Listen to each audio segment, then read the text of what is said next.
Hi, I'm Karen Cruz, and again, welcome to Proceed's online course, Laboratory Data Management Essential Excel Tools for Medical Technologists. This is a recap of our live webinar that we conducted this September 28th at 11 a.m. And this is the full video of the demonstration on how to make a Levey Jennings chart in Microsoft Excel. So, in this for this example that we will be using for the Levey Jennings chart, I created a table for my positive control monitoring for the real-time PCR detection of influenza B and influenza A. So I created a table in Microsoft Excel wherein I can input the year, date, and month that the positive control batch will be used or have been used, the minimum range and the maximum range allowable for that positive control, and this column G or city value is the result of my PCR run with this control. As you have seen here in this example, I have also used data validations for these columns. So for the year, I've included the year so that upon data entry or data encoding, the user doesn't have to type in the year, because as we have mentioned in the previous lectures, by using data validations function in Excel, you will lessen the possibility of errors in data encoding. So for the day, I also included 31 days here, and the months, the January to December. I used the data validation using drop-down lists for this, and the list for this data validation is located here in this sheet. So I have here my year and the date and the month. For the batch number, I also put in place data validation, and the list for that is here in this control batch sheet. For positive controls, there can be positive controls that you can buy, and it would include a set of standards that you can test on your laboratory to establish the minimum range and the maximum range.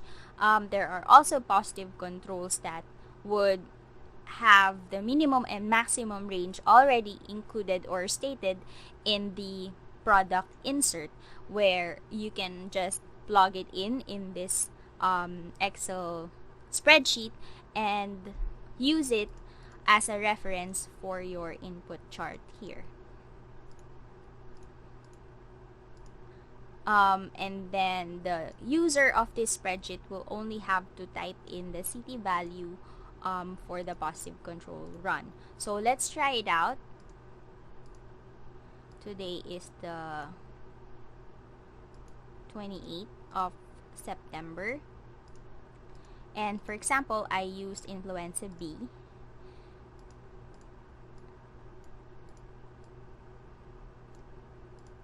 And let's copy all the formula. What I just did is I copied the formula from this cells to this new cells. So when you create a table, which we will be discussing in the next lessons here in this course, your formulas should be automatically added to every new rows that you add into your table.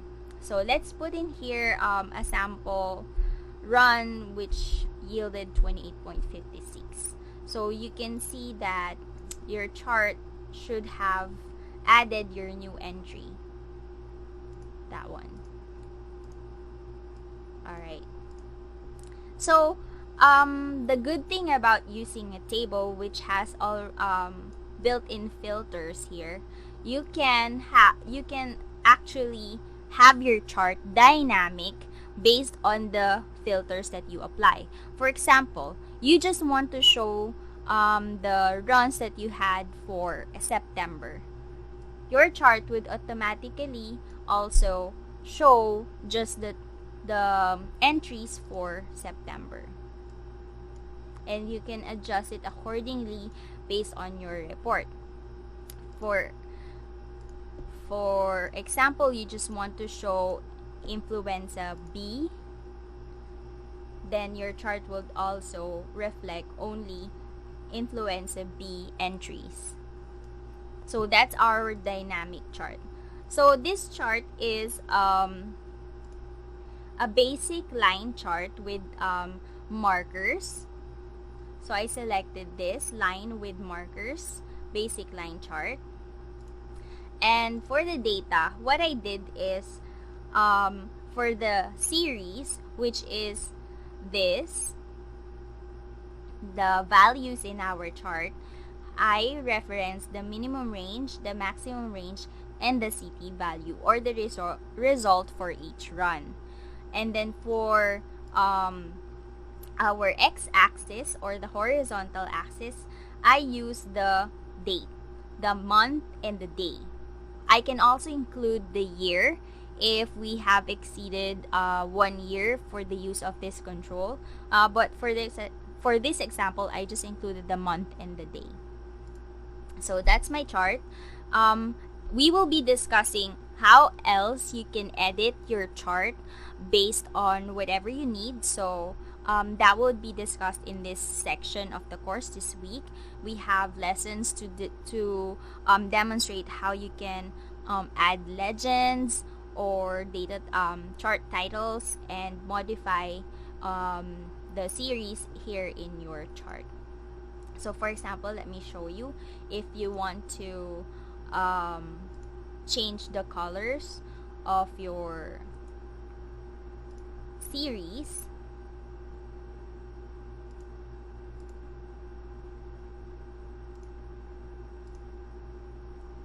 you can do that by selecting the series option and the colors scheme here, fill in line. Let's change the maximum range to be red and the minimum range to be not yellow. Let's try green. Alright, so by that simple functions, we can modify the look and feel of our chart. We can, if you want this to if you want the series dots or circles to be eliminated, we can just go back to that option, marker, and select none, and the dots will be removed. So that's just one of the things that you can do to modify your chart. So we will be discussing that later on. Now, this example have shown you a positive control that has already a specified minimum and maximum range. But what if it's your laboratory who will have to establish the minimum and maximum range of your positive control? So you can use Excel functions for that. In this example, I have 20 replicates of my influenza A positive control and 20 replicates of my influenza B positive control. I've already made my influenza A data here, wherein I calculated my mean by using the average function, and I locked the cell range, as you have seen. I think we have also discussed this before by using lock cell range or cell references. You prevent your formula to be changed even if you move your this cell around in different parts of your worksheet. So let's do that here. Let's get the average or your mean for influenza B.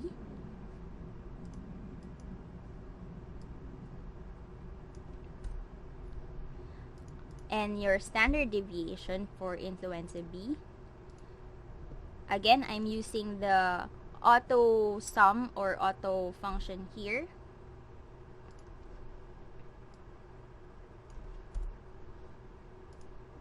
Okay.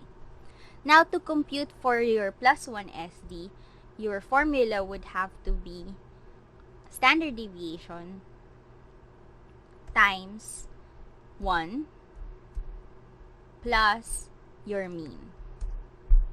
Or you can do it another way around, which is mean plus standard deviation times 1. So it's the same. And then for the 2SD, you can have your mean plus standard deviation times 2.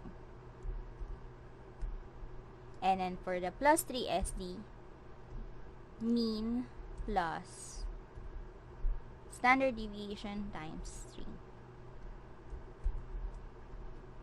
Alright, so now we can move on to the negative, which is mean minus standard deviation times 1. Mean minus standard deviation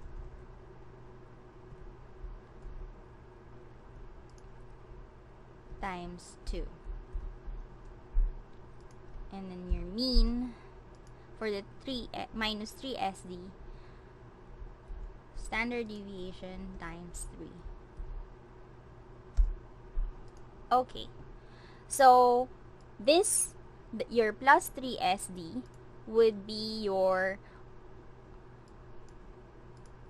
maximum range, and the -3SD would be your minimum range. And you can input those values here in your control batch sheet. So we have your minimum range of 23.93 and your maximum range of 28.14. And that would be automatically populated here in your chart. 23.14, 23.93, and 28.14. And let's try to just see influence B, and there it is. Since you have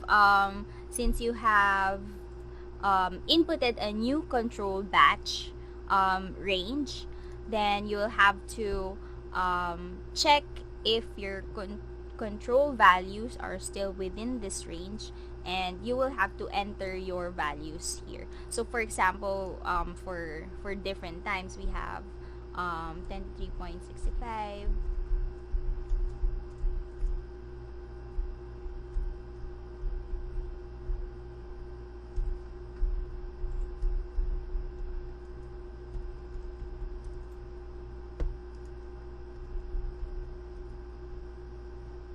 So as you can see, your chart is really dynamic based on whatever you input here.